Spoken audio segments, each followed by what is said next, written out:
Hello বন্ধুরা, চলে এসেছি আমি তোমাদের সাথে আড্ডা দিতে, মজা করতে, কথা বলতে।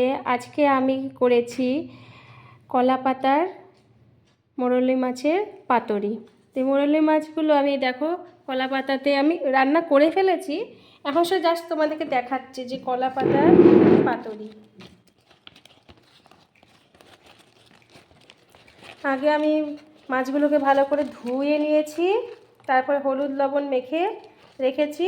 আর এখানে আমি দিয়েছি হচ্ছে তোমার মূলো কুচি করে, শিম কুচি করে, বেগুন কুচি করে সব কিছু আমি মেখেছি, হলুদ লবণ, তারপরে ওই মাখা মাছগুলো। তারপরে এখানে আমি সর্ষা বেটে, সেই বাটা সর্ষা দিয়ে এগুলো ভালো করে মেখেছি। আর দিয়েছি সর্ষের তেল, ধনেপাতা আর দুটো কাঁচা লঙ্কা। এই যে দেখো মোরলা মাছের,